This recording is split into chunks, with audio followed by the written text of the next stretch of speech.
नमस्कार, welcome to the new lecture in the biology lecture series. अभी तक हम बायो का इंट्रो देखा, उसके बाद में हमने शुरुआत की पाचन तंत्र से। देन आई टोल्ड यू कि हम इससे अगला जो टॉपिक देखेंगे पाचन तंत्र से ही रिलेटेड एक टॉपिक देख लेंगे जिसका नाम है पोषण न्यूट्रिशन। एक्चुअली में ये पाचन तंत्र के अंतर्गत ही शामिल हो जाता है, बट इसमें कुछ सवाल जो है एग्जाम्स में पूछे जाने के चांस रहते हैं, तो इसे हम थोड़ा सा अलग से देख रहे हैं, एक अलग टॉपिक के रूप में देख रहे हैं। ओके, तो क्या होता है पोषण न्यूट्रिशन? देखो, आपने नाम सुना होगा बैलेंस डाइट या कुपोषण, इस तरीके से नाम सुना। पोषण का मतलब खाना खाना ये होता है। पोषण का मतलब बेसिक तरीके से मैं बोलूँ तो खाना खाना होता है। अब जो हम खाना खाते हैं, हम बोल देते हैं रोटी खाई, चावल खाई, दाल खाई, ये हमने बाहर के नाम दे दिए, लेकिन हमारा शरीर ये नहीं जानता कि ये रोटी है, ये चावल है, या दाल है। हमारा शरीर जानता है कि जो आप पदार्थ हमें दे रहे हो उसके अवयव कौन कौन से हैं। हम जब पदार्थ लेते हैं तो उनमें से भोजन के जो मुख्य अवयव होते हैं वो होते हैं वसा, प्रोटीन, कार्बोहाइड्रेट, और उसके साथ साथ में अन्य अवयव भी होते हैं, विटामिन, खनिज और जल, इस तरीके से, एंड फाइबर्स वगैरह भी। तो ये जो होते हैं, उस भोजन जो आपने लिया है, आपकी थाली में जो सजा हुआ है, उसको हमारा शरीर किसके रूप में पहुंचाने का? वसा, प्रोटीन, कार्बोहाइड्रेट, विटामिन, जल, रेसे, इस तरीके से पहचानने वाला है। और मैंने पाचन तंत्र में आपको बताया था, हमारा पाचन तंत्र क्या करता है, इस वसा, कार्बोहाइड्रेट, प्रोटीन को इनके छोटे छोटे अणुओं में बांट देता है। इससे आगे हमारी प्रोसेस होती है श्वसन तंत्र में। श्वसन तंत्र जो छोटे छोटे अणु हैं उनको कोशिका तक ले जाता है और कोशिका में उनसे ऊर्जा निकाल ली जाती है। ठीक है, तो हमारा भोजन जो लिया जा रहा है वो फाइनली श्वसन तंत्र के द्वारा कंप्लीट हो जाता है। तो पोषण में बात कर रहे हैं तो इसमें देख लेते हैं कि हमारे जो भोजन होता है उसके मुख्य अवयव और गौण अवयव कौन से होते हैं। ये आपको काफी बार मैं बता चुका हूं, आपको ध्यान रखे हो, याद हो चुके होंगे। ठीक है, इनमें से एक एक के बारे में बात करेंगे, थोड़ा सा समझ लेते हैं। पहला लेते हैं कार्बोहाइड्रेट। ठीक है, अब खाना खाते हो, रोटियां खाते हो, तो उसमें कार्बोहाइड्रेट की मात्रा अधिक होती है। ओके, तो ऐसे रासायनिक पदार्थ होते हैं जिनमें कार्बन, हाइड्रोजन और ऑक्सीजन, कार्बोहाइड्रेट से ही नाम से ही पता चल रहा होगा, कार्बो में कार्बन निकल कर आ रहा है, हाइड्रेट से H, और हाइड्रेट्स आ रहा है तो उसमें ऑक्सीजन भी है। तो ऐसे रासायनिक पदार्थ जिनमें कार्बन, हाइड्रोजन और ऑक्सीजन मिलते हैं और इनका अनुपात होता है 1:2:1। ठीक है, तो ये इसका अनुपात होता है। इस तरीके से इसका अगर सूत्र बनाए तो H2O और N, इस तरीके से सूत्र इसका निकल के आता है। ये इन्हें शर्करा भी कहते हैं, क्योंकि ये जो कार्बोहाइड्रेट होते हैं ये मीठे होते हैं। कार्बोहाइड्रेट स्वाद में मीठे होते हैं, इसलिए इन्हें शर्करा भी बोल देते हैं। तो कार्बोहाइड्रेट को हिंदी में क्या बोला जाता है? शर्करा, यानी शुगर, या जिसे हम चीनी बोल देते हैं, वो बोला जा सकता है। ओके, ये शर्करा कहते हैं इन्हें क्योंकि ये स्वाद में मीठे होते हैं। कार्बोहाइड्रेट में शर्करा के अणुओं की संख्या के आधार पर इन्हें 3 भागों में बांटा गया है। ओके, तो कार्बोहाइड्रेट को हम 3 भागों में बांटते हैं। एक होता है मोनोसेकेराइड, दूसरा होता है डाइसेकेराइड, और तीसरा होता है पॉलीसेकेराइड।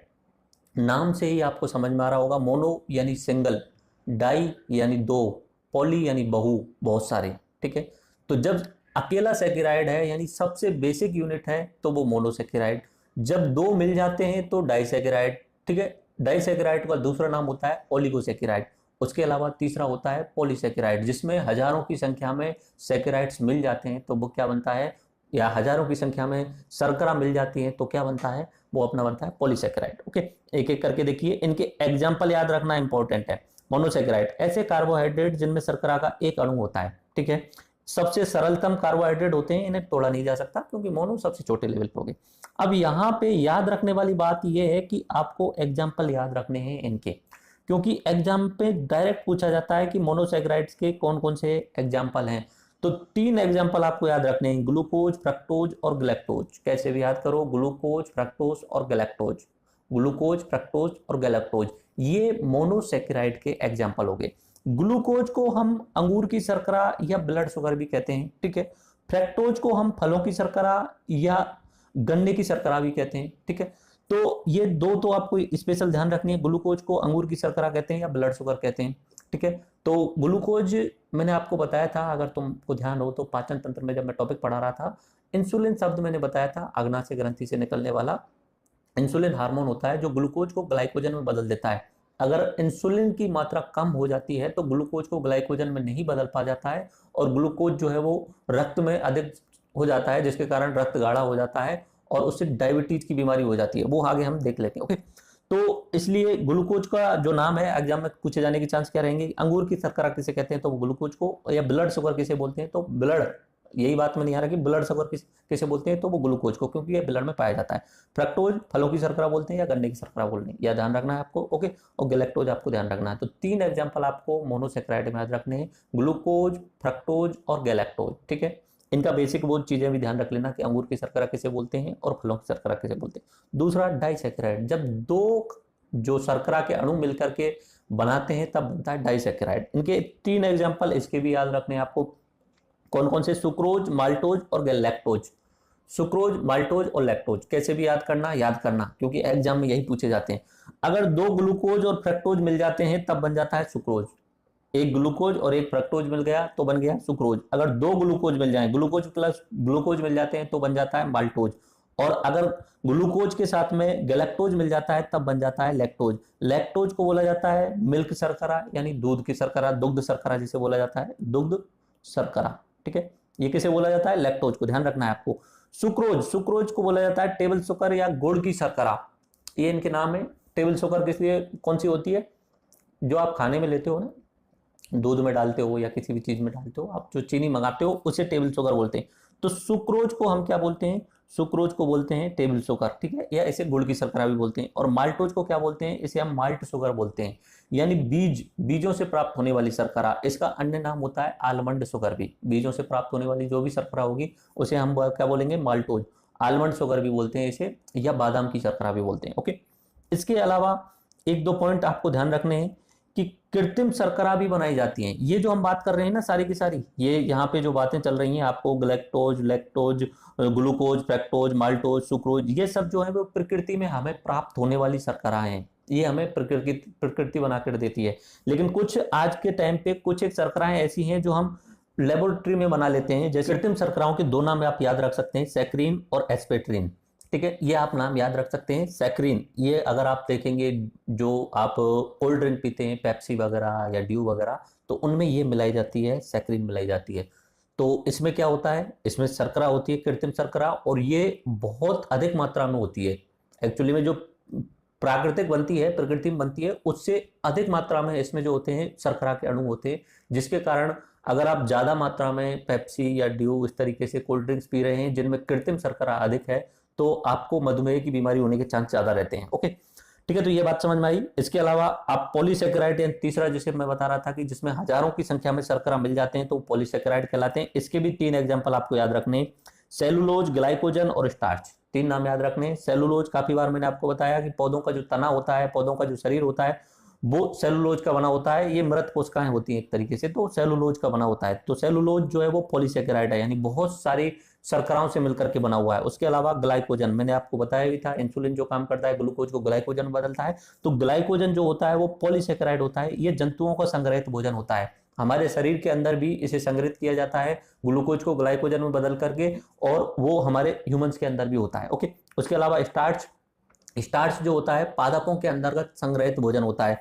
पौधे जो संग्रहित करते हैं भोजन को, उसे बोला जाता है स्टार्च। नॉर्मली उनकी रूट्स में ये संग्रहित किया जाता है, जैसे गाजर, मूली, उस तरीके से वो जो उनकी जड़ें होती हैं वहां पे पौधों का ये संग्रहित भोजन होता है, जो होता है स्टार्च। ये किस तरीके का एग्जाम्पल है? पॉलीसेकेराइड एग्जाम्पल है। इसके अलावा काइटिन होता है, ये कीड़े मकोड़ों का संचित खाना होता है, संचित भोजन होता है, तो उसे काइटिन बोला जाता है। तो ये 3 एग्जाम्पल आपको पॉलीसेकेराइड के याद रखने। कौन कौन से एग्जाम्पल हुए? 3, सेलुलोज, ग्लाइकोजन और स्टार्च। उसके अलावा 3 एग्जाम्पल आपको डाइसेकेराइड के याद रखने, सुक्रोज, माल्टोज और लैक्टोज। उसके अलावा 3 एग्जाम्पल आपको मोनोसेकेराइड के याद रखने, ग्लूकोज, फ्रक्टोज और अपना ग्लैक्टोज। आगे बात समझ में? ठीक है, तो ये एग्जाम्पल याद रखने। और अगर आपसे कोई पूछ ले एग्जाम में कि 1 ग्राम कार्बोहाइड्रेट से कितनी ऊर्जा निकलती है, तो 4.3 किलो कैलोरी ग्राम प्रति ग्राम जो है ऊर्जा जो कार्बोहाइड्रेट से निकलती है। ओके, आई बात समझ में? ये अपना पहला टॉपिक हुआ कार्बोहाइड्रेट्स का। अगला पॉइंट है अपना प्रोटीन। ठीक है, कार्बोहाइड्रेट्स हुए 3 तरीके के हुए, मोनोसेकेराइड, डाइसेकेराइड और पॉलीसेकेराइड। प्रोटीन का ओरिजिनल काम होता है हमारे शरीर की जितनी भी कोशिकाएं खत्म हो रही हैं उनका पुनः निर्माण करना, मांसपेशियों का निर्माण करना, ठीक है, और शरीर की वृद्धि में सहायता प्रदान करना। हमारे शरीर में ज्यादातर हिस्सा प्रोटीन का ही होता है, क्योंकि मांसपेशियों वाला भाग हमारे शरीर में बहुत ज्यादा है। मैंने आपको 3D वाले इमेज में बताया था कि अगर हमारे शरीर में ऊपर त्वचा को हटाते हैं तो उसके बाद में आता है अपना मांसपेशीय तंत्र। तो मांसपेशियों वाला जो सिस्टम है उसमें प्रोटीन सर्वाधिक मात्रा में होता है। तो अगर आप सुनते भी होंगे कभी कभी जो जिम जाने वाले लोग होते हैं, तो वो हमेशा ये बोलते हैं कि प्रोटीन के लिए बाहर से एक्स्ट्रा पाउडर लेने होते हैं, उन्हें प्रोटीन पाउडर यूज कर लीजिए। क्यों यूज करते हैं? जब व्यक्ति जिम जाता है तो जिम जाने के समय पे उसके शरीर की कोशिकाएं जो होती हैं मेहनत करने के कारण वो टूट जाती हैं या बिखर जाती हैं, क्योंकि अधिक लोड होता है शरीर पे, तो मांसपेशियां जो कोशिकाएं होती हैं टूट जाती हैं। तो उनके दोबारा से तुरंत की तुरंत उन्हें दोबारा से जोड़ने के लिए, दूसरी नई कोशिकाएं बनाने के लिए प्रोटीन की आवश्यकता होती है। तो प्रोटीन जितना और जो जिम जाने वाले जो होते हैं उनके लिए जरूरी होता है। ठीक है, प्रोटीन किसका होता है? बहुलक होता है अमीनो अम्ल का, काफी बार बताया। हमें प्रोटीन को किस में चेंज करना होता है पाचन तंत्र के अंतर्गत? अमीनो अम्ल में। तो ये अमीनो अम्ल का बहुलक होता है। ठीक है, इसका मुख्य कार्य शरीर का निर्माण करना होता है, कोशिकाओं का निर्माण करना होता है। मानव में मिलने वाले समस्त प्रकार के प्रोटीन केवल 20 या 22 प्रकार के होते हैं। पुराने समय पे बोलते थे 20 प्रकार के होते हैं, अभी बोलते हैं 22 प्रकार के। तो 22 प्रकार आप याद रख लेना कि 22 प्रकार के जो होते हैं मनुष्य में मिलने वाले प्रोटीन होते हैं। इनमें से 2 प्रकार के, इन्हें अगर बांट दिया जाए प्रोटीन को तो 2 टाइप निकल के आते हैं।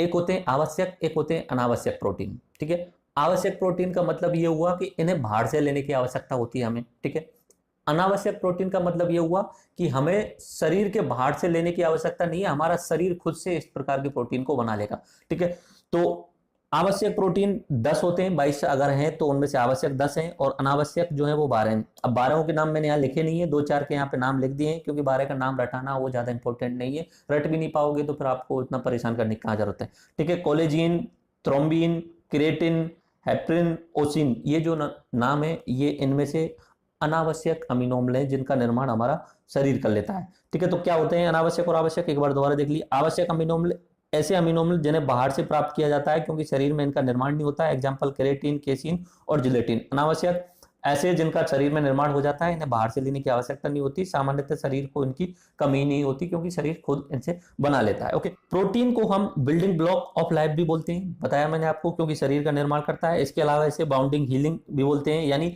घाव को भरने वाला भी बोलते हैं। ओके, प्रोटीन में normally carbon, hydrogen, oxygen, nitrogen and sulphur ये होता है। ठीक है, तो इसलिए इसे building block of the life भी बोला जाता है। ओके, तो अगर आप अमीनो अम्ल का सूत्र देखें तो इस तरीके से अमीनो अम्ल का सूत्र होता है, ये आप याद करने की कोशिश कर लेना। अमीनो अम्ल क्या है? इस प्रोटीन का छोटा जो भाग है वो अमीनो अम्ल होता है, यानी अमीनो अम्ल बहुत सारे मिल जाएं तो क्या बनता है?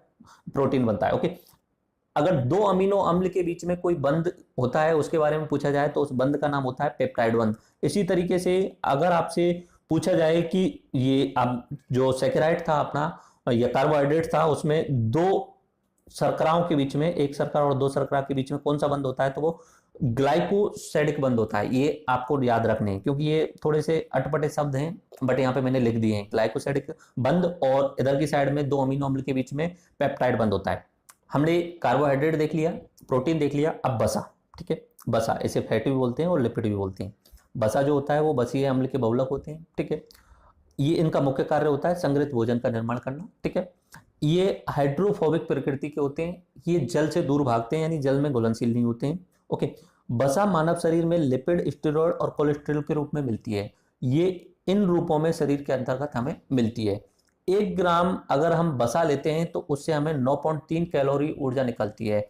तो सर्वाधिक मात्रा में ऊर्जा हमें बसा से प्राप्त होती है। कार्बोहाइड्रेट से हमें 4.3 प्राप्त हो रही है और यहाँ पे हमें 1 ग्राम बसा से कैलोरी जो प्राप्त हो रही है 9.3 हो रही है। तो बसा से सबसे ज्यादा ऊर्जा प्राप्त होती है। सामान्यतः हम बसा को 2 भागों में बांट देते हैं, या तो उच्च घनत्व के बसा या निम्न घनत्व वाले बसा, लिपिड या बसा कुछ भी बोल सकते हो। उच्च घनत्व वाले क्या होते हैं? ये रक्त में डूब कर बहते हैं इस तरीके से, ये अपनी रक्त वाहिका है, इसके अंतर्गत ये रक्त बह रहा है, तो इसके अंदर ये डूब जाती हैं और इस तरीके से बहती हैं। ये होती हैं हाई डेंसिटी लिपिड। ओके, और एक होते हैं अपने लो डेंसिटी लिपिड, ये रक्त के अंदर डूब नहीं पाते हैं और ये जो है वो रक्त वाहिका है उनकी दीवारों से चिपकने लगते हैं। इसके कारण आगे आने वाले टाइम पे अधिक मात्रा में चिपक जाते हैं तो ब्लॉकेज बनने की संभावना हो जाती है, ब्लॉकेज बन जाती है, जिससे जो है वो रक्त जो प्रवाहित नहीं हो पाता है तो हार्ट अटैक आने की संभावनाएं जो रहती हैं। ओके, तो देख लीजिए एक करके। उच्च घनत्व वाले लिपिड, इन्हें संतृप्त बसा भी कहा जाता है, ये रक्त में डूब कर बहते हैं, इसलिए ब्लॉकेज का निर्माण नहीं करते हैं। एग्जाम्पल में गाय का घी, ठीक है, और जो अपना जो भी भैंस का घी होता है वो, ठीक है, तो ये गाय का घी जो होता है प्योर एचडीओल होता है, हाई डेंसिटी लिपिड होता है। ये हमारे शरीर के लिए कोई नुकसान नहीं करता है क्योंकि इनसे निकलने वाली वसा जो होती है वो रक्त में डूब कर बहती है, उसके अंदर बहती है इस तरीके से, तो इससे हार्ट अटैक वगैरह ये आने की संभावना नहीं रहती है और ये स्वास्थ्य के लिए लाभदायक होते हैं। उसके अलावा निम्न घनत्व वाले ये रक्त पर तैरते हैं, इस कारण रक्त वाहिनी की दीवारी पर संग्रहित हो जाते हैं, जिससे रक्त वाहिनियों में अवरोध उत्पन्न होता है, ब्लॉकेज उत्पन्न होता है। ये स्वास्थ्य के लिए बुरे माने जाते हैं। और सूरजमुखी का तेल, सरसों का तेल, कोकोनट ऑयल या फिश ऑयल, जो तेल जो होते हैं उनमें नॉर्मली कौन सी पाई जाती है, अपनी लो डेंसिटी लिपिड पाई जाती है। थोड़े से हानिकारक होते हैं शरीर के लिए, अगर इन्हें आप ज्यादा मात्रा में लेंगे तो इसलिए बोला जाता है कि अगर जब खाना खा रहे हो तो अधिक मात्रा में तेल नहीं लेना चाहिए। घी आप ले सकते हो, घी नुकसान नहीं करता है। फैट यानी आपको मोटापा तो बढ़ाएगा धीरे धीरे, क्योंकि ये अपने आप को संग्रहित कर लेता है अगर अधिक मात्रा में ले लेते हैं और उतनी ऊर्जा आप जो है वो खर्च नहीं कर पाते।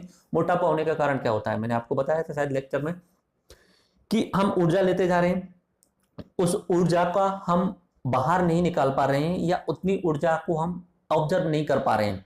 अगर आप डेली काम करने वाले डेली लेबरर हो या सुबह से शाम तक मैनुअल लेबर काम करते हैं, तब तो आपको शरीर को ऊर्जा की अधिक मात्रा होती है। ओके, तो अगर आप घर में बैठे हैं या टेबल का जॉब करते हैं या किसी दुकान पर बैठे रहते हैं सुबह से शाम तक और खाना आप पूरा लेते जा रहे हैं, ऊर्जा आप लेते जा रहे हैं और उसका यूज आप कर नहीं पा रहे हैं, तो वो अधिक मात्रा की जो ऊर्जा होती है वो हमारे शरीर में फैट के रूप में जो है जमने लग जाती है। फैट के रूप में जमती है, पहले पेट पे जमती है, फिर पीछे की साइड में बैक साइड होती है वहां जमती है, उसके अलावा अपनी थाइस पे, सब तरीके से जो जमने लग जाती है।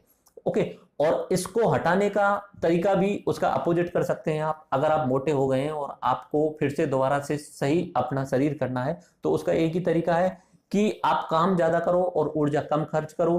तो धीरे धीरे क्या होगा, अगर आप काम ज्यादा करने लग जाओगे और ऊर्जा आप अंदर नहीं ले रहे हो, तो हमारे शरीर में जो जमा हुआ फैट है वो अपने आप को बर्न करने लग जाएगा, अपने आप को जलाने लग जाएगा और जो फैट है वो खत्म होने लग जाएगा धीरे धीरे करके। ओके, तो ये दो प्रकार के होते हैं बसा, हाई डेंसिटी लिपिड और low density lipid. High density lipid का एग्जांपल घी बता दिया और लो डेंसिटी वाले का एग्जांपल बता दिया तेल बता दिया। इन्हें संतृप्त वसा बोला जाता है, इन्हें असंतृप्त वसा बोला जाता है। आई थिंक ये क्लियर हुआ। और फैट का स्टोरेज जो होता है हमारी मांसपेशियों में और लीवर में, इसका स्टोरेज हो जाता है बाद में। ओके, अगर एक पॉइंट बोला जाए कि भूख लगना क्या होता है, तो ऐसा होता है एक्चुअली में कि शरीर में भोजन का जो केंद्र होता है वो मस्तिष्क में हाइपोथैलेमस होता है। हमारे मस्तिष्क में हाइपोथैलेमस होता है, वो कनेक्ट रहता है। और अगर रक्त में ग्लूकोज की कमी हो जाती है, हमारे रक्त में ग्लूकोज की कमी हो गई यानी ऊर्जा की कमी हो गई, क्योंकि ग्लूकोज से ही ऊर्जा बनने वाली है। अगर रक्त में ग्लूकोज की कमी हो जाती है तो ये हाइपोथैलेमस जो होता है वो निर्देश देता है हमारे अमाशय को, पेट को, कि हमारे शरीर में जो है वो ग्लूकोज की कमी हो गई है, अब बाहर से मंगाने की कोशिश की जाए। तो हमारा अमाशय जो है वो मांसपेशियों का संकुचन और शीतलन करने लगता है। यानी जैसे हम बोलते हैं कि पेट में चूहे दौड़ना, तो अमाशय जो होता है वो संकुचन और शीतलन करने लग जाता है, जिसके कारण हमें भूख लगने की भावना उत्पन्न होती है। ओके, अगर हम खाना पूरा खा लेते हैं तो उसके बाद में संकुचन और शीतलन बंद हो जाता है। तो क्या हुआ भूख लगना, मस्तिष्क में हाइपोथैलेमस।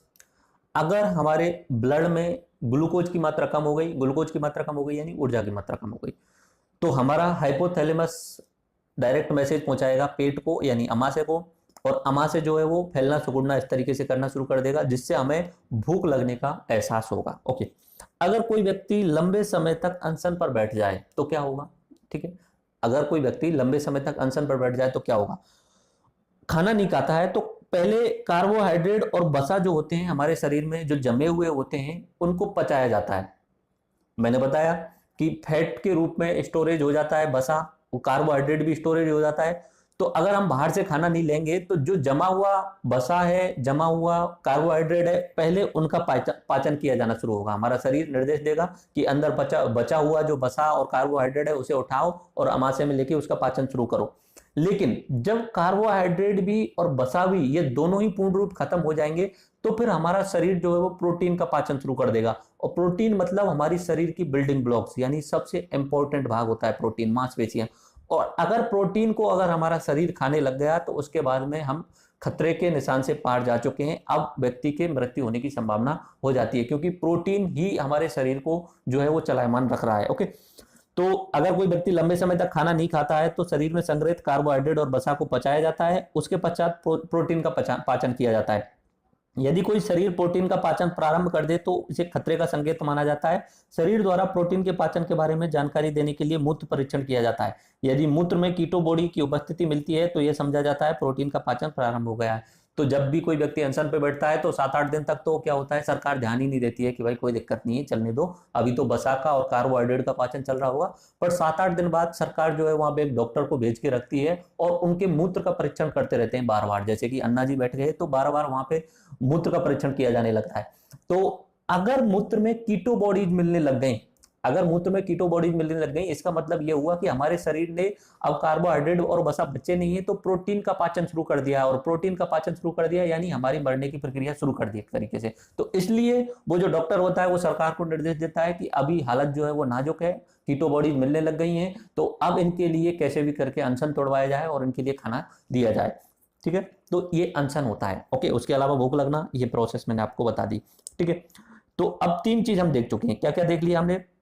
बसा देख लिया, कार्बोहाइड्रेट देखा सबसे पहले, उसके बाद में हमने प्रोटीन देख लिया और उसके बाद में हमने बसा देख लिया। ठीक है, कार्बोहाइड्रेट के 3 तरीके देखे हमने, मोनोसेक्राइड, डाइसेक्राइड और पॉलीसेक्राइड देख लिया। ओके, प्रोटीन देख लिया और बसा के भी 2 भाग देख लिए हमने, हाई डेंसिटी लिपिड और low density lipid. High density lipid का एग्जांपल हमने बता दिया घी, और लो डेंसिटी लिपिड का एग्जांपल हमने बता दिया तेल। ठीक है, और प्रोटीन का जो काम बताया था, शरीर निर्माण का बताया था, और शरीर का घाव का भरना इसी के कारण होता है। और जो जिम जाने वाले जो लोग होते हैं वो प्रोटीन को बाहर से भी लेने की कोशिश करते हैं। क्यों लेते हैं वो मैंने आपको बता दिया कि कोशिकाओं को पुनः उद्धार करना या पुनः निर्माण करना जो होता है वो प्रोटीन का काम होता है। ओके, अब इनसे रिलेटेड कुछ और पॉइंट हैं वो देख लेते हैं कि संतुलित आहार या पूर्ण आहार क्या होता है।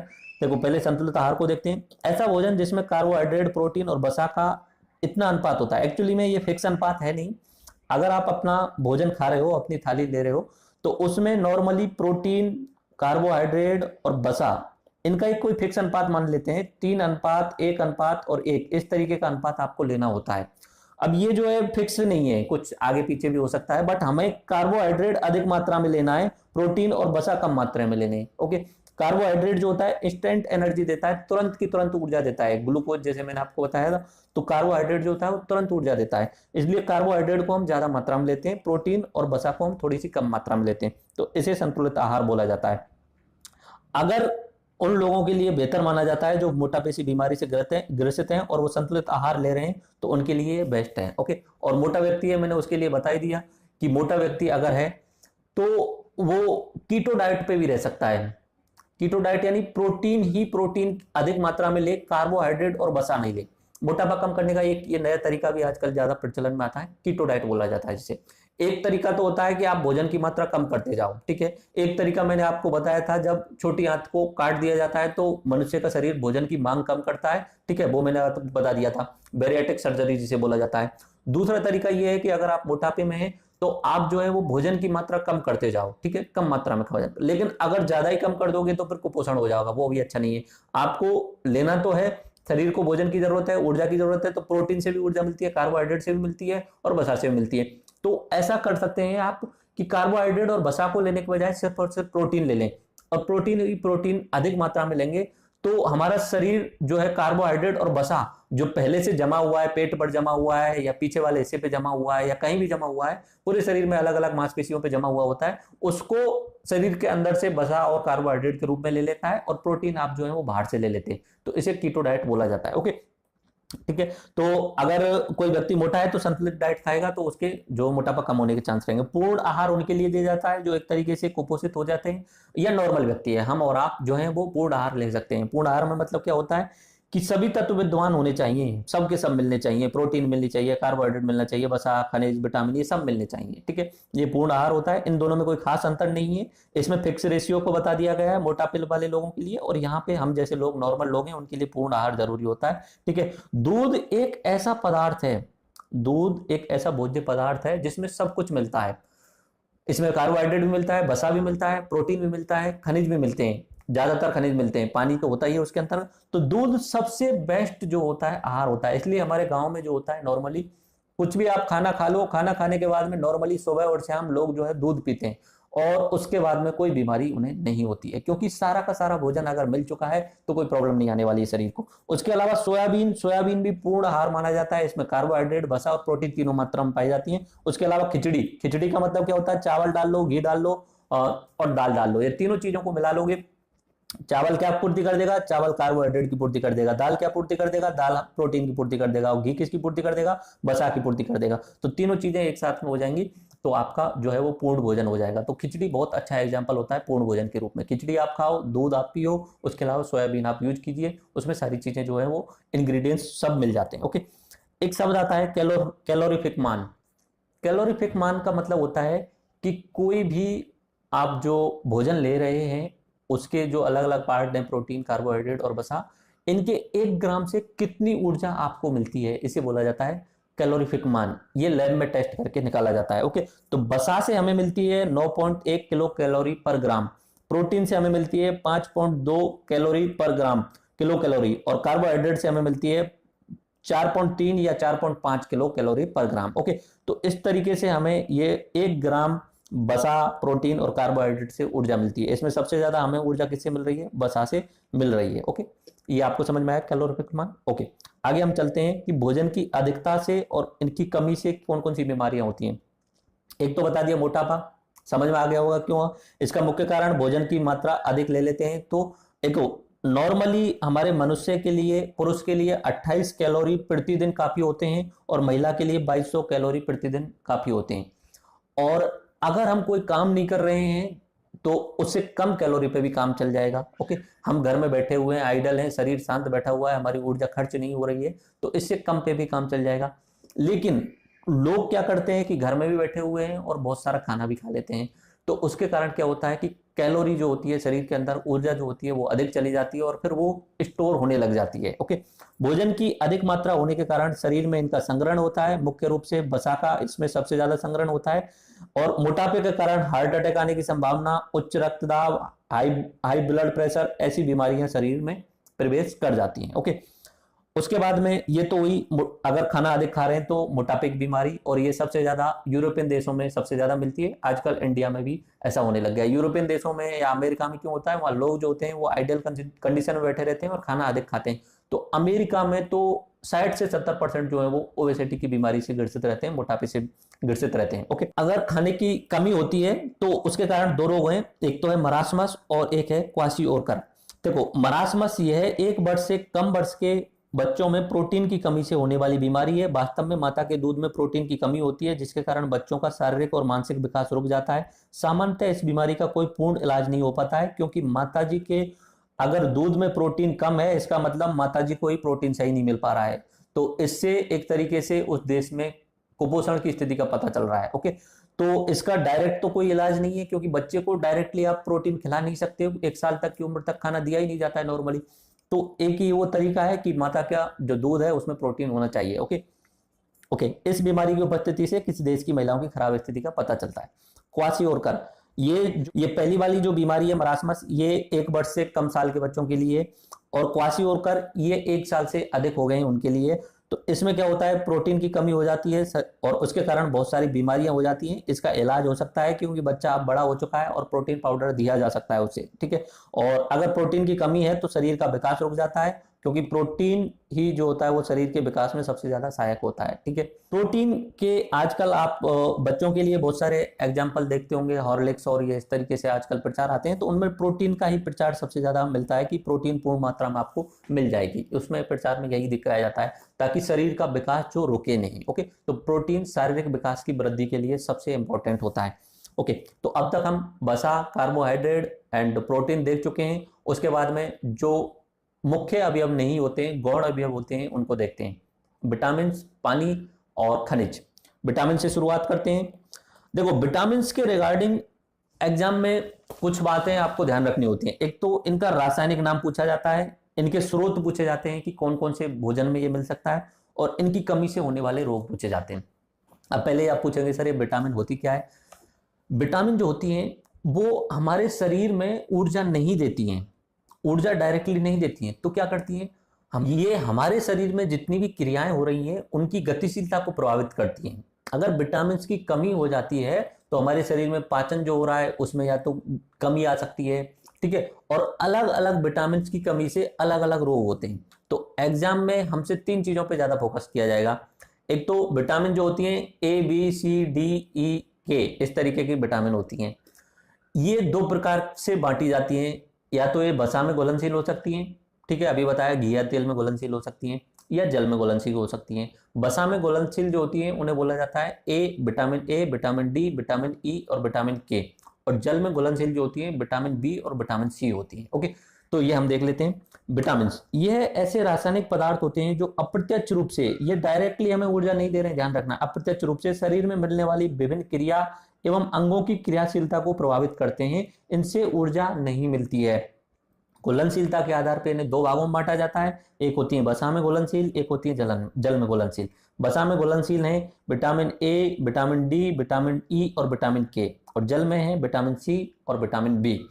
एक एक करके देखते हैं, और जो मैंने पहले बात बताई उसको आप ध्यान रखना। या तो उनका बायोलॉजिकल नाम पूछा जाएगा, ठीक है, उनके स्रोत क्या है ये पूछा जाएगा, और उनकी कमी से होने वाले क्या रोग होते हैं ये पूछा जा सकता है। एक विटामिन ए के जो स्रोत होते हैं वो गाजर होती है, उसके अलावा हरी सब्जियां जितनी भी आप देखते हैं वो होती हैं। ओके, बाकी दूध का तो मैंने आपको बताया है कि इसमें ज्यादातर चीजें पाई जाती हैं विटामिन सी को छोड़ के। तो वो आप ध्यान रख लेना, विटामिन सी नहीं पाई जाती है, बाकी दूध को तो आप कहीं पे भी लगा सकते हो। ओके, तो इसके जो प्रभाव क्या होता है इसका, अगर इसकी कमी हो जाए, विटामिन ए की कमी हो जाए, तो इससे क्या होता है कि आंखों की जो देखने की क्षमता है वो कम हो जाती है, तो इससे दृष्टि वाले रोग हो जाते हैं। विटामिन डी का नाम है कैल्सीफेरोल। विटामिन ई इसका नाम है टोकोफेरोल। विटामिन के इसका नाम है फ्लोक्विन, ठीक है। विटामिन डी के स्रोत हैं मक्खन, यकृत यानी लीवर में इसका निर्माण हो जाता है, मछली का तेल, उसके अलावा अंडे, यीस्ट ये हैं, और सूर्य के प्रकाश के द्वारा संश्लेषण। विटामिन ई तेल, गेहूं, अंडा, सोयाबीन। विटामिन के हरी पत्तियां, अंडा, यकृत, टमाटर, गोभी, इस तरीके से इनके जो है वो स्रोत हैं। एक एक करके यहाँ इन्हें थोड़ा सा डिटेल में देखते हैं। विटामिन ए, इसे रेटिनॉल कहा जाता है। गाजर, टमाटर, पालक, सुनहरे चावल इसके स्रोत हैं। मांस, मछली, अंडा, दूध ये इसके बाह्य स्रोत हैं। ओके, रेटिना की क्रियाशीलता इनसे प्रभावित होती है, और इनकी कमी से रतौंधी नामक बीमारी हो जाती है, जिसमें रात्रि में स्पष्ट नहीं दिखाई देता है। तो रतौंधी बीमारी कौन सी विटामिन कमी से होता है? विटामिन ए की कमी से होती है। इसका बायोलॉजिकल नाम क्या है? रेटिनॉल। विटामिन डी, इसका बायोलॉजिकल नाम कैल्सीफेरोल। इसका निर्माण सूर्य प्रकाश की परावैंगनी किरणों के कारण त्वचा में होता है। मोस्टली इसका निर्माण जो होता है हमारे शरीर के अंदर ही होता है, लेकिन वो होता है सूर्य प्रकाश की उपस्थिति में। तो अगर बहुत दिनों तक आप सिर्फ अंधेरे ही अंधेरे में हो तो आपके शरीर के अंतर्गत विटामिन डी की कमी हो सकती है। इसके स्रोत, अन्य स्रोत क्या है? मांस, अंडा, दूध, मछली का तेल। इसका मुख्य कार्य क्या होता है? शरीर में कैल्शियम का अवशोषण करना। जो शरीर में कैल्शियम आता है खनिज के रूप में, उसका अवशोषण करना। इसकी कमी होने पे शरीर में कैल्शियम की कमी हो जाती है, जिससे हड्डियों में कमी आ जाती है। तो नए रिसर्च के अनुसार हमें पता चला है कि ये स्मरण शक्ति को भी प्रभावित करता है। विटामिन डी की कमी से 2 बीमारियां होती हैं, रिकेट्स और ऑस्टियोमेलेशिया। विटामिन डी की कमी से 2 बीमारियों के नाम आपको याद रखने हैं, रिकेट्स और ऑस्टियोमेलेशिया। रिकेट्स बच्चों में विटामिन डी की कमी के कारण होने वाली बीमारी है। इसमें हड्डियां लचीली हो जाती हैं और मुड़ जाती हैं। ओके, और ऑस्टियोमेलेशिया ये बीमारी वयस्कों में होती है विटामिन डी की कमी के कारण। महिलाओं में अधिक होती है बीमारी, पुरुषों में कम होती है। इसके कारण हड्डियों में फ्रैक्चर आ जाते हैं। मतलब विटामिन डी जो है वो सूर्य के प्रकाश से ही हमारा शरीर खुद बना लेता है, और बाहर से भी आप ले सकते हैं। अगर आप सूर्य प्रकाश में नहीं जा रहे हैं और बाहर से आप विटामिन डी नहीं ले रहे हैं, तो ये जो होता है हमारी हड्डियों को प्रभावित करता है, और हड्डियां जो है वो लचीली हो जाती हैं। 2 बीमारियां होती हैं, रिकेट्स बच्चों में होती है और ऑस्टियोमेलेशिया ये वयस्कों में होती है। विटामिन ई, इसका अन्य नाम है टोकोफेरोल, ठीक है, ये बायोलॉजिकल नाम है। इसके अन्य नाम है beauty vitamin, anti sterility vitamin और anti ageing vitamin. Beauty vitamin क्यों?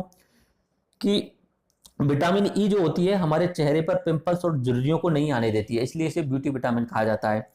इसकी कमी होने पर पुरुषों में नपुंसकता आ सकती है, क्योंकि शुक्राणु परिपक्व नहीं हो पाते हैं अगर विटामिन ई की कमी है। तो अगर ऐसा पूछा जाए नपुंसकता होने के चांस कौन सी विटामिन की कमी से रह सकते हैं, तो विटामिन ई की कमी से। ओके, इसलिए इसे एंटी स्टर्लिटी विटामिन भी कहा जाता है।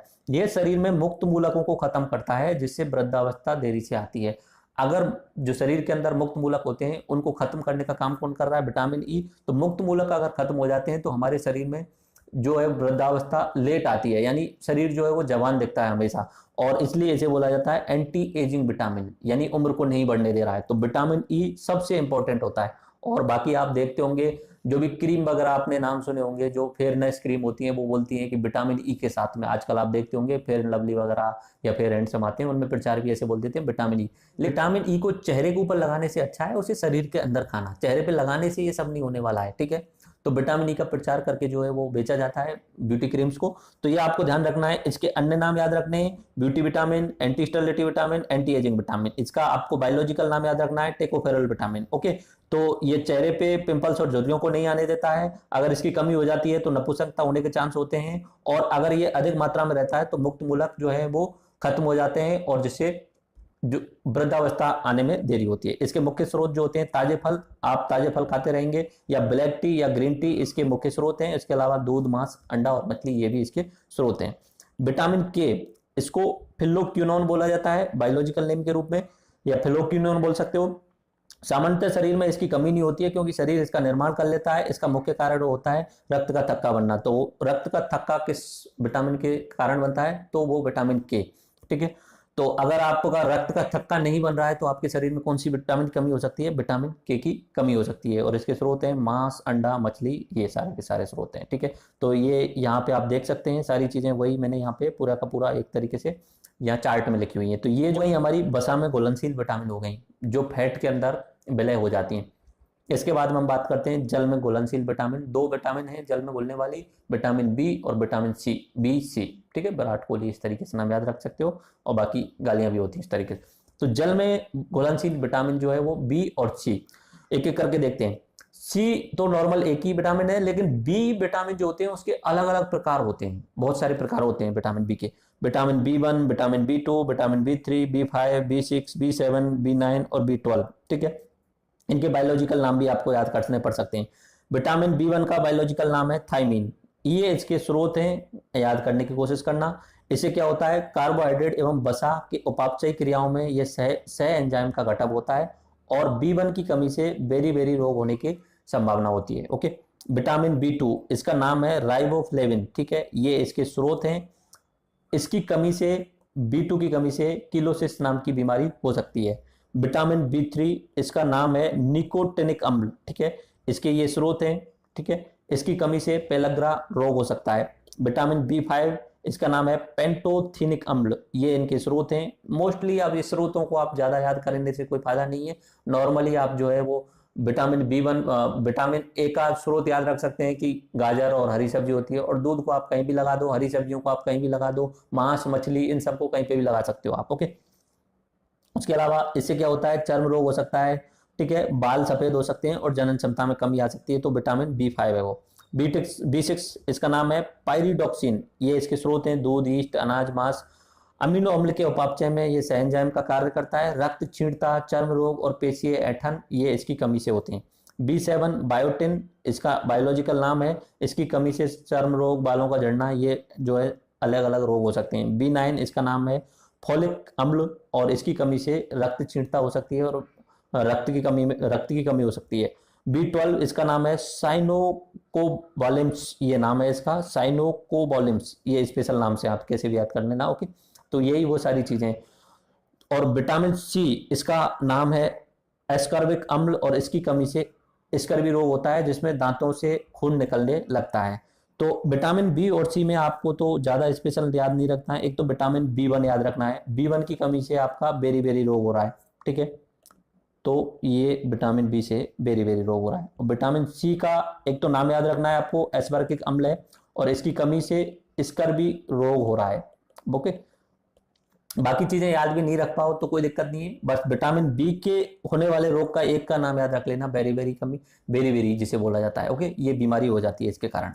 बाकी तो अलग अलग प्रकार हैं, ये अलग अलग इनके स्रोत हैं, ये याद कर सको तो कर लेना, नहीं हो पाए तो कोई दिक्कत नहीं है। मुझे खुद को इतने सारे याद नहीं है, बट बेसिक चीजें मुझे याद है कि B1 जो होता है उसकी कमी से हमारा बेरी बेरी रोग हो जाता है, सी की कमी से स्कर्वी रोग हो जाता है, ठीक है। तो ये एग्जाम्पल में वो जो रोग हैं वो यहाँ पे एक फ्लो चार्ट में दिखाए गए हैं, इन्हें दोबारा से देख लीजिए। वसा में घुलनशील विटामिन ए की कमी से रतौंधी हो जाता है, विटामिन डी की कमी से रिकेट्स हो जाता है, ई की कमी से बांझपन या नपुंसकता हो जाती है, विटामिन के की कमी से हीमोफीलिया हो जाता है। ओके, इधर की साइड में विटामिन सी की कमी से स्कर्वी रोग हो जाता है, विटामिन बी की कमी से बी कॉम्प्लेक्स बी के अलग अलग प्रकार हैं, तो इसमें बेरी बेरी रोग आपको याद रख लेना है। ओके, उसके अलावा के विटामिन जो है वो दोनों भागों में आ जाती है। के कॉम्प्लेक्स जो होता है उसका रक्त का जमना जो होता है, रक्त का थक्का बनना विटामिन के की कमी से होता है। ओके, यहाँ पे मैंने एक चार्ट बनाया है जिसमें अंडा, मांस, मछली, दूध, चावल, गेहूं, मक्का, आलू, इनमें प्रोटीन कितना मिलता है, वसा कितना मिलता है, कार्बोहाइड्रेट कितना मिलता है, लवण कितना मिलता है, जल कितना मिलता है, ये इस जो है चार्ट में लिखे गए हैं। ये आप देख लेना, बट एक दो एग्जांपल मैं आपको बताता हूं। ये एग्जांपल सबसे इंपॉर्टेंट हम बात करते हैं दूध की। दूध को देखिए आप, ठीक है, दूध में आपको प्रोटीन भी मिल रहा है, ठीक है, वसा भी मिल रहा है, ये परसेंटेज मात्रा है, कार्बोहाइड्रेट भी मिल रहा है, लवण भी मिल रहे हैं और जल भी मिल रहा है। तो दूध सबसे अच्छा भोजन होता है आपके लिए। ओके, उसके अलावा आप चावल को देखिए, चावल में प्रोटीन भी मिल रहा है, वसा भी मिल रहा है, कार्बोहाइड्रेट चावल में अधिक मिल रहा है। इसलिए हम भोजन के रूप में चावल लेते हैं, क्योंकि हमें भोजन में कार्बोहाइड्रेट सबसे ज्यादा मात्रा में चाहिए होता है जो तुरंत ऊर्जा दे सके। इसलिए गेहूं में देखिए आपको कार्बोहाइड्रेट सबसे ज्यादा मात्रा में मिल रहा है, इसलिए हम गेहूं की रोटियां खाते हैं। मक्का हम इसलिए खाते हैं क्योंकि इसमें कार्बोहाइड्रेट ज्यादा मिल रहा है, ठीक है। बाकी चीजों की पूर्ति के लिए जैसे अंडा में प्रोटीन इतना परसेंटेज होता है, वसा इतना परसेंटेज होता है, कार्बोहाइड्रेट नहीं होता है, लवण और जल इतने प्रोटीन परसेंटेज होते हैं। ओके, आलू का आप देखेंगे तो आलू में 21% जो है वो क्या है, कार्बोहाइड्रेट है, लेकिन फैट क्या है, आलू में ज्यादा है, वसा ज्यादा है। तो आलू जो है वो वसा बढ़ाता है अपने शरीर में। ऐसा आपने सुना होगा कि आलू से जो है फैट बढ़ती है, यहाँ पे आप चार्ट से देख भी पा रहे होंगे। ओके, अगला अब हम देख लेते हैं पोषक तत्वों में से खनिज लास्ट रूप में। ये भी जो होते हैं वो शरीर की क्रियाओं को जो अप्रत्यक्ष रूप से प्रभावित करते हैं, जैसे हड्डियों का निर्माण करने में सहायता देना या मांसपेशियों की गतिशीलता के लिए कैल्शियम आयन जो होता है वो सहायक होता है। तो आप ये याद रख सकते हैं, कैल्शियम आयन जो होता है वो हड्डियों के निर्माण और मांसपेशियों की गतिशीलता के लिए सहायक होता है, ठीक है। आयरन रक्त के निर्माण के लिए इंपॉर्टेंट होता है। आयरन ध्यान रखना है, रक्त के निर्माण के लिए आयरन इंपॉर्टेंट होता है, ठीक है, इसलिए आयरन की गोलियां भी दी जाती हैं, ठीक है। उसके बाद में पोटेशियम और सोडियम, ये तंत्र की संवेदनाओं के लिए इंपॉर्टेंट होते हैं। रक्तदाब के लिए बहुत सारे होते हैं। थायराइड ग्रंथि जो होती है वो, थायराइड ग्रंथि के नियमित कार्य के लिए आयोडीन आवश्यक होता है, ठीक है। और एंजाइमों को सक्रिय करने के लिए कॉपर, कैल्शियम और आयरन ये आवश्यक होते हैं। ओके, खनिज के कार्य बता दिए मैंने आपको वही सारे, बट इनमें से आपको याद करने हैं कैसे भी करके। देखो दोबारा से मैं आपको बता देता हूं एक बार, ठीक है। देखिए एक एक करके देखते हैं। सबसे पहले हम देखते हैं कैल्शियम खनिज, ठीक है। कैल्शियम की कमी जो होता है हड्डियों के निर्माण में और मांसपेशियों की गतिशीलता के लिए आवश्यक होता है। आयरन लोहा ये रक्त निर्माण के लिए आवश्यक होता है। पोटेशियम और सोडियम ये तंत्र के लिए आवश्यक होता है। और आयोडीन ये थायराइड ग्रंथि के लिए आवश्यक होता है। ओके, और आयोडीन की कमी होती है तो घेंगा नाम का रोग भी हो जाता है।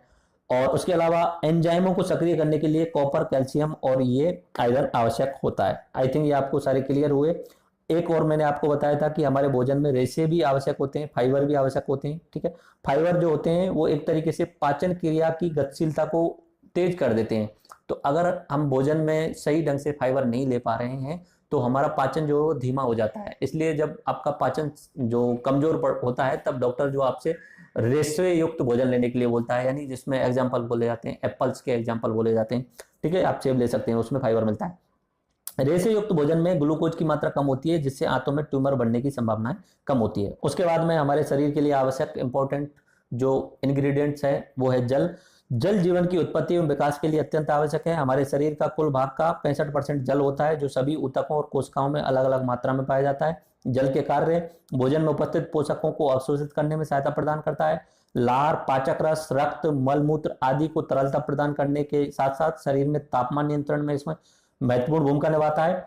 एक मनुष्य नॉर्मली 5 या 6 गिलास जो है वो जल की आवश्यकता होती है। 6 माह के शिशुओं को जल की आवश्यकता नहीं होती और उनके लिए जल की पूर्ति माँ के दूध से हो जाती है। ओके, ये आपकी बेसिक चीजें जो हो गई हमने देख ली। शुरुआत की थी हमने कार्बोहाइड्रेट से, उसके बाद में हम वसा, उसके बाद में हमने प्रोटीन, उसके बाद में हमने विटामिन, उसके बाद में हमने खनिज और उसके बाद में जल और रेशे देख लिए, ठीक है। अब 2-3 इंपॉर्टेंट बातें और देख लेते हैं। भोजन के आधार पे जो जीव होते हैं उन्हें 2 भागों में बांटा जाता है नॉर्मली, या तो स्वपोषी होते हैं या परपोषी होते हैं। स्वपोषी यानी जो खुद से भोजन निर्माण कर रहे हैं और किस प्रकार से, प्रकाश संश्लेषण की उपस्थिति में, जैसे हरे पौधे होते हैं और शैवाल होते हैं। परपोषी क्या होते हैं, ये खुद से भोजन निर्माण नहीं करते, ये दूसरों पे निर्भर रहते हैं। ओके, प्रत्यक्ष अप्रत्यक्ष रूप से स्वपोषियों पे, ठीक है। तो मनुष्य जो होता है वो परपोषी है, या कोई जानवर जो है वो परपोषी है, क्योंकि वो या तो पादपों से भोजन ले रहा है नॉर्मली, या किसी दूसरे जानवर से भोजन ले रहा है, तो एक दूसरे पर निर्भर रहते हैं वो तरीके से। तो परपोषी ये प्रत्यक्ष या अप्रत्यक्ष रूप से किस पे निर्भर रह रहे हैं, स्वपोषी पे। तो भोजन का निर्माण जो किया जा रहा है वो स्वपोषियों के द्वारा किया जाता है, हम जो है वो दूसरों पे निर्भर होते हैं। इन परपोषियों को भी अलग अलग भागों में बांटा जा सकता है। या तो ये शाकाहारी होंगे जो सिर्फ और सिर्फ क्या खाएंगे, शाक खाएंगे, गाय बकरी घोड़ा, या ये मांसाहारी होंगे जो केवल मांस खाएंगे, बाघ या शेर, या ये सर्वाहारी होंगे, ओमनिवोर जिसे बोला जाता है कि भाई जो मिल जाए वो खा लेंगे, मानव, कुत्ते और बिल्ली, ठीक है। इसके अलावा भी प्रकार होते हैं, नरवच्छी होते हैं कुछ एक जो अपनी ही जाति के जीवों को खा जाते हैं, वो होते हैं नरवच्छी होते हैं, ठीक है। सांप मछली ऐसी प्रजातियां होती हैं जो अपनी ही जाति के जीवों को खा जाते हैं। उसके अलावा मलभोजी भी होते हैं कुछ जो अपना या किसी दूसरे का मल खाते हैं, जैसे कि अपना खरगोश मैंने एग्जाम्पल बताया था, सुअर मल खाते हैं, खरगोश मैंने आपको एग्जाम्पल बताया था जो अपना खुद का मल खाता है, ठीक है। तो ये जो होता है मैंने आपको भोजन के आधार पर जीवों के प्रकार बता दिए, स्वपोषी और परपोषी, परपोषी के शाकाहारी, मांसाहारी, सर्वाहारी, नरवच्छी और मलभोजी एग्जाम्पल बता दिए। एक इंपॉर्टेंट लास्ट पॉइंट के रूप में हम ये भी देख लेते हैं पादपों में पोषण जो होता है वो किस तरीके से होता है। देखो पादप, ठीक है, पादप की पत्तियों में वहां पे पर्णहरित उपस्थित होता है, क्लोरोफिल उपस्थित होता है, ठीक है। तो पादप सूर्य प्रकाश की उपस्थिति में कार्बन डाइऑक्साइड और जल के साथ साथ में मिलकर के क्लोरोफिल के अंतर्गत जो होता है वो ग्लूकोज और ऑक्सीजन का निर्माण करता है। ग्लूकोज क्या है, अपना भोजन उसने बना लिया, ठीक है। तो ये सूत्र आपको याद रखना है, कार्बन डाइऑक्साइड लेता है पादप अपना भोजन बनाते समय, पानी लेता है, सूर्य की प्रकाश की उपस्थिति में पर्णहरित के अंतर्गत ये ग्लूकोज बनाता है, साथ साथ में पानी और ऑक्सीजन बाहर छोड़ता है। ये अपना पादप का भोजन होता है, ये स्वपोषी है, ठीक है, खुद से भोजन बना रहा है। इस प्रक्रिया को हम क्या बोलते हैं, प्रकाश संश्लेषण। प्रकाश संश्लेषण प्रक्रिया में पादप अकार्बनिक सरल यौगिकों को जल और कार्बन डाइऑक्साइड तत्व को प्रकाशीय ऊर्जा की उपस्थिति में कार्बोहाइड्रेट में बदल देता है। यह प्रक्रिया पादप के अंतर्गत पर्णहरित की उपस्थिति में होती है, इसमें ऑक्सीजन सह उत्पाद के रूप में निकलता है। आगे बात आपको समझ में, पादप की पत्तियों में क्लोरोफिल होता है, ठीक है। सूर्य की प्रकाश की उपस्थिति में पादप पानी अपनी जड़ से तना के माध्यम से पहुंचा देता है पत्तियों में, और कार्बन डाइऑक्साइड रंध्रों के सहारे, रंध्र यानी छोटे छोटे छिद्र होते हैं पत्तियों में, वो उस पत्ती के अंदर पहुंच जाती है कार्बन डाइऑक्साइड। तो कार्बन डाइऑक्साइड जल और प्रकाश संश्लेषण पर्णहरित में मिलकर के जो है वो ग्लूकोज का निर्माण कर लेते हैं और साथ में ऑक्सीजन गैस छोड़ते हैं। इसलिए हम बोला जाता है कि अधिक से अधिक पेड़ लगाने चाहिए ताकि पर्यावरण में ऑक्सीजन अधिक मात्रा में मिल सके। ओके, तो इस तरीके से हमारा ये लेक्चर कंप्लीट हुआ। इसके साथ साथ में मैंने यहाँ पे वस्तुनिष्ठ प्रश्नों को भी शामिल किया गया है, जो आप पीडीएफ डाउनलोड कर लेंगे अपने एप्लीकेशन से, तो वहां पे जाकर के आप इन्हें हल करने की कोशिश कर सकते हैं। तो एक बार रिवाइज के रूप में देख लीजिए, हमने पोषण से शुरुआत की थी। पोषण में मुख्य अवयव कार्बोहाइड्रेट, कार्बोहाइड्रेट के 3 प्रकार बताए, mono, di and poly. Protein बताया मैंने आपको, प्रोटीन का काम बताया शरीर के निर्माण में, कोशिकाओं के पुनर्निर्माण में। बसा के 2 प्रकार बताए, LDL low density and HDL high density. High density lipid का मैंने एग्जांपल घी बताया था, और गाय का घी जो होता है वो प्योर एचडीएल होता है। लो डेंसिटी लिपिड का एग्जांपल मैंने तेल बताए थे, ये हुआ अपना बसा। उसके अलावा हमने संतुलित आहार बताया था आपके लिए, ओके। और उसके अलावा पूर्ण आहार बताया था, भोजन की कमी से होने वाले रोग भी बताए थे, भोजन की अधिकता से होने वाले रोग भी बताए थे, पानी, खनिज, विटामिन और रेशे, ये सब बताया। अब एग्जाम्स में विटामिन पे आपको अधिक फोकस रखना है, ध्यान रखना। विटामिन ए की कमी से कौन से रोग होते हैं, ठीक है, रतौंधी रोग होता है। विटामिन ए का बायोलॉजिकल नाम क्या है, रेटिनोल है। ऐसे ही vitamin A, vitamin D, vitamin E और विटामिन के, ये जो हैं वो वसा में घुलनशील हैं। इनके बायोलॉजिकल नाम, इनकी कमी से होने वाले रोगों के नाम आपको याद रखने हैं, और इनके स्रोत भी आप याद रख सकते हो, ओके। उसके बाद में विटामिन बी और विटामिन सी जल में घुलनशील है। विटामिन बी, इसकी कमी से नॉर्मली B1 के याद रख सकते हैं, तो B1 की कमी से बेरी नाम का रोग होता है। विटामिन सी, इसकी कमी से स्कर्वी रोग होता है, ठीक है। तो इस तरीके से अपना पाचन वाला जो टॉपिक है वो कंप्लीट हुआ। नेक्स्ट टॉपिक में हम श्वसन तंत्र देखेंगे, जिसमें ग्लूकोज को किस तरीके से ऊर्जा में परिवर्तित किया जाता है वो हम देख लेंगे, ओके। धन्यवाद।